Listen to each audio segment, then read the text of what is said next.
Oh, happy spring, old blue. Rise and shine. It's new glow plug time.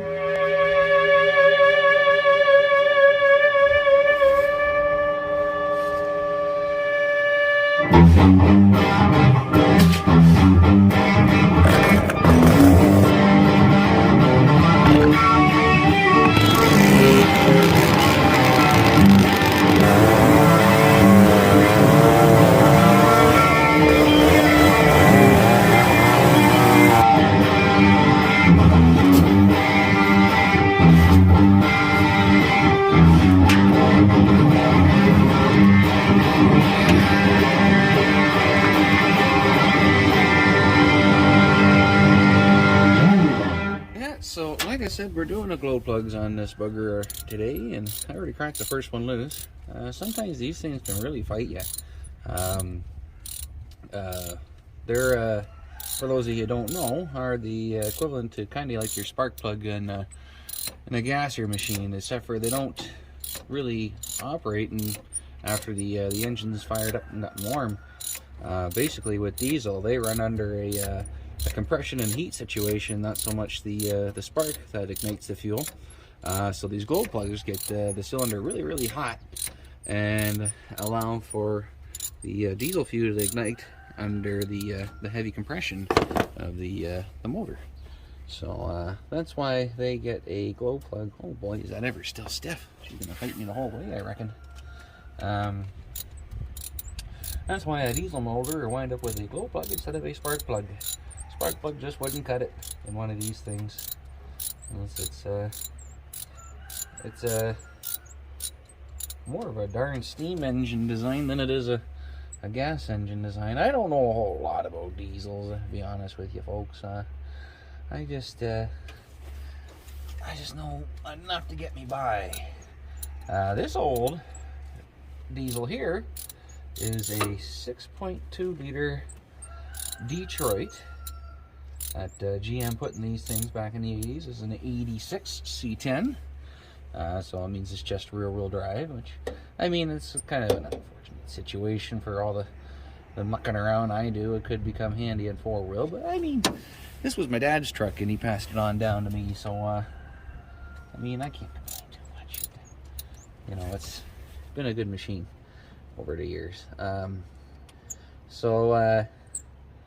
These guys are a turboless diesel, the 6.2, so they actually have really high compression, but no turbo to assist on that. Whereas a modern diesel will use a turbo to make the high compression. These guys, not so much. They are kind of gutless. They don't have a whole lot of power, but they're very fuel efficient. So I've come to like it. It's got a lot of character. I really like the body style of these more than anything.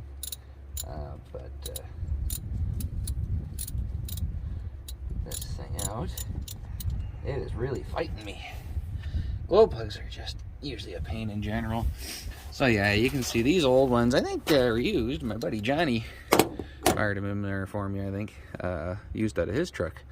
And they were better off than the ones that I had, but you can see they're pretty badly carboned up and fairly degraded on the end. Like, this one's not terrible. We'll probably keep it around as a spare, but you can see all the pitting and wear. But yeah, they wear down over time, right? I mean, the same is true with us people. We wear down over time too. It's inevitably going to happen to us all.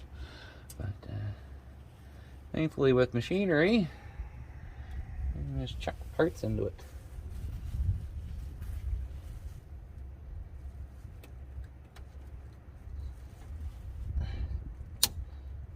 Tight. Put that in there.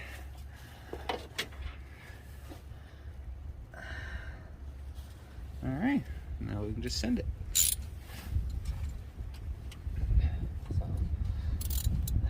And it gets a little tighter as you get to the back, obviously.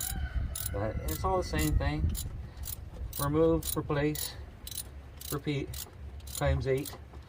This is a V8 diesel. And I think that's partly why I like it so much. But, well, also it was my dad's truck, right? So there's history with it. Anyways, it's gonna wrench away on her here, and we'll get a cold start going once we get this all tickety blue.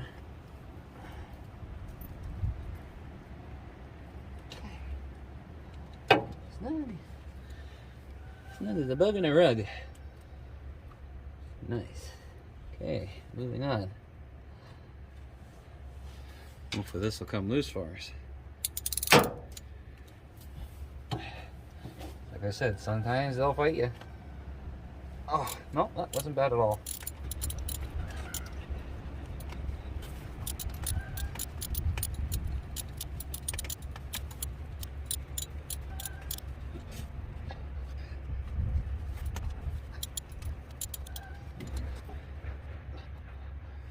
Oh, there's one that's got a bit of a taper to the end there. She's worn right down.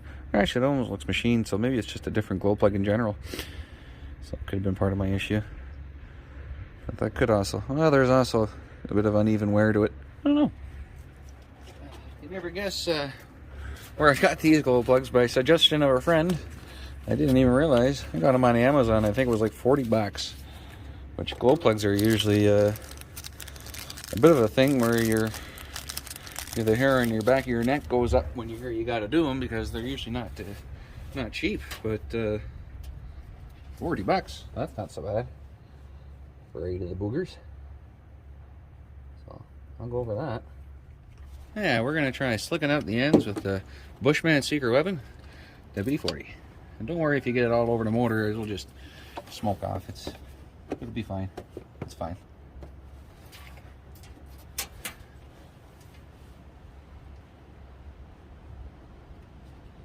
Still tight. Oh, she's going. Just needs a little encouragement.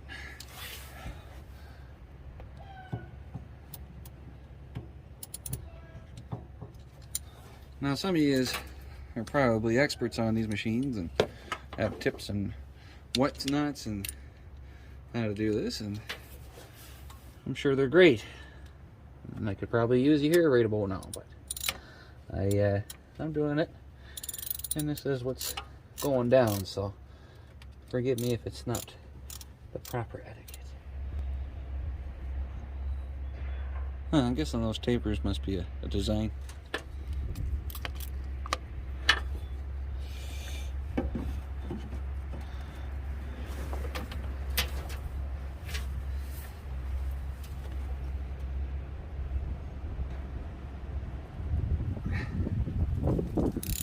Okay, that's about not least is the one that's furthest in the back, which is always the biggest pain in the butt. Hang on, I gotta need a boost. Okay, I got myself something to boost myself up on here. Let's see if I can't get into this old booger. Down there. And try and go on the opposite side of the steering column here with the extra long stanchion.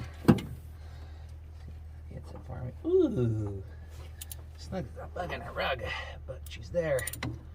All right, come on, baby. Come on.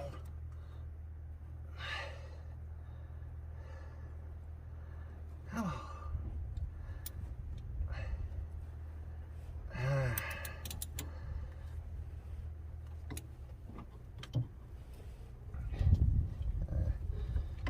Of course, this one has to. There we go. Was fighting. I win that battle today. Had to use pliers to get that last one out. Like I said, those last ones are always a booger. Ugly looking thing. Okay, now we're over here and we get to look and see how the other side lives, which this side should be a little easier, I think. It's a little more open on this side. I did the other side first on purpose because I figured it would be a little bit more of a chore. And I just like to get the hard part over with when I'm doing stuff like this. Just cause. And get the the travel uphill done. Then you can coast downhill, right? Aha!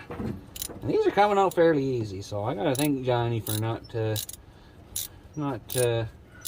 being a baboon when he tightened these down. Which I might be being a bit of a baboon. I don't know.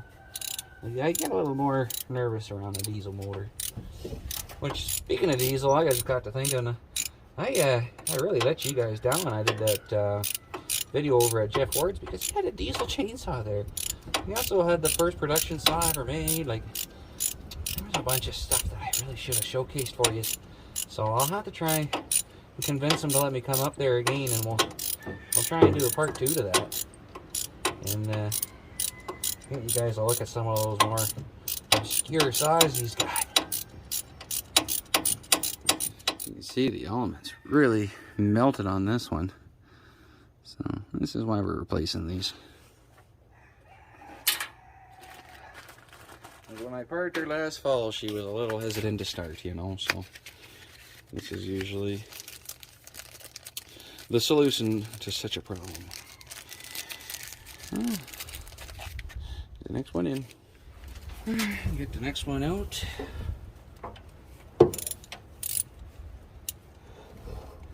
Alright, we got the next one out. We'll get the last one in and we'll start it all about. Okay, out of the last one, which, as I mentioned before, on the other side, the back ones are always a bit more of a pain in the nest eggs. They just are. It's just tighter. But it is doable. There we go. Well, here we go.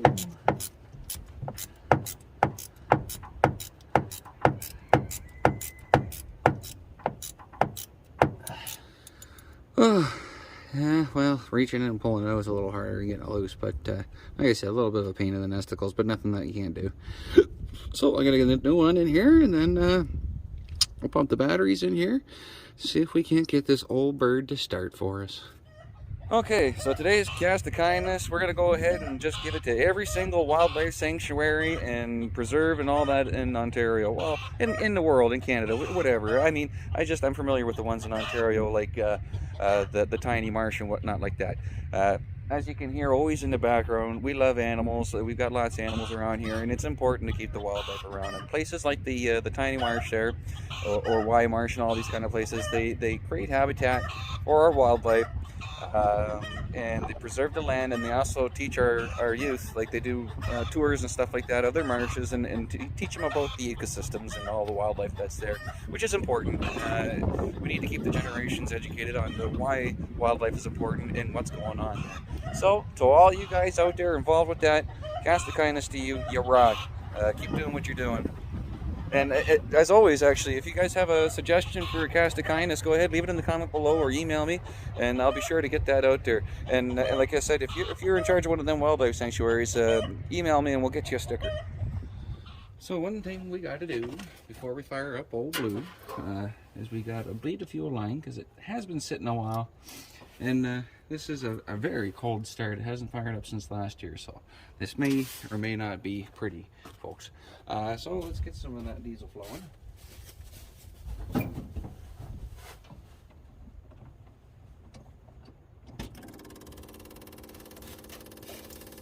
Okay, so it'll spit and spurt a little bit, and we're just getting the air out the line is the idea here.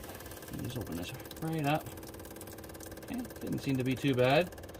Fuel smells fairly good, but I do put clean flow in there to help stabilize it. Okay, reposition, yeah, and let's see if she'll start for us today.